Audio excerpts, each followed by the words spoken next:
বটদ্ৰৱাৰ কোবাই কটা ৰাজহুৱা বিলত বেদখলৰ বিৰুদ্ধে ৰাইজৰ প্ৰতিবাদ। বিগত কিছুদিন ধৰি বিলখন পৰিষ্কাৰৰ নামত চৰকাৰী ধন আবণ্টন লৈ একাংশ লোকে বেদখল চলোৱাৰ গুৰুতৰ অভিযোগ উত্থাপিত হৈছে। অঞ্চলটোৰ কেইবা শতাধিক লোকৰ একমাত্ৰ উপাৰ্জনৰ উৎস কোবাই কটা ৰাজহুৱা বিলখন।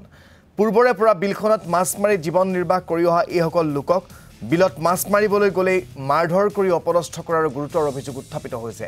বিল পৰিষ্কাৰৰ নামত সামান্য কাম কৰিয়ে ৪০ লাখ টকা চৰকাৰী ধন আত্মসাতৰ অভিযোগ অঞ্চলটোৰ লোকসকলৰ।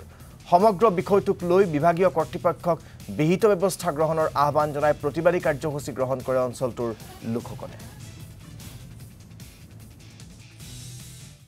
প্ৰতিবাদ যে আমি কৰিছোঁ বিলৰ কাৰণে কৰিছোঁ, কিন্তু আমাৰ ইয়াত কোবাই কটা দেওৰা বিলটো আপোনাৰ বিশেষকৈ ৩-৪জন মানুহে সিহঁতে নিজে খাই আছে, কিন্তু আমাৰ ৰাইজ গ'লে ৰাইজক মাছ মাৰিবলৈ নিদিয়ে, মাৰপিট কৰি থাকে।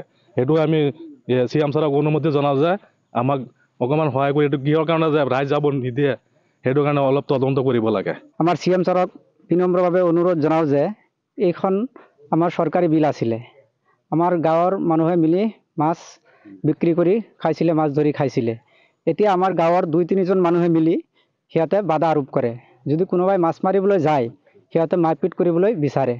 তেনেকুৱা অৱস্থা হৈছে। আমাৰ মাৰপিটৰ ফটোগ্ৰাফ আছে বৰ্তমান। কি কাৰণত মাছ মাৰিবলৈ নিদিয়ে আমাৰ CM ছাৰে যদি তদন্ত কৰে। বিলটো তেওঁলোকে কি লিজত লৈছে নেকি? নাই, তেনেকুৱা লিজত লোৱা নাই বুলি কয়।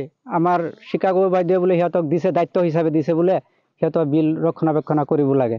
কিন্তু আমাৰ জনামতে সিহঁতে এণ্ডাৰত কাম কৰি আছে, কিন্তু মাছৰ কাৰণে সিহঁতক দিয়া নাই।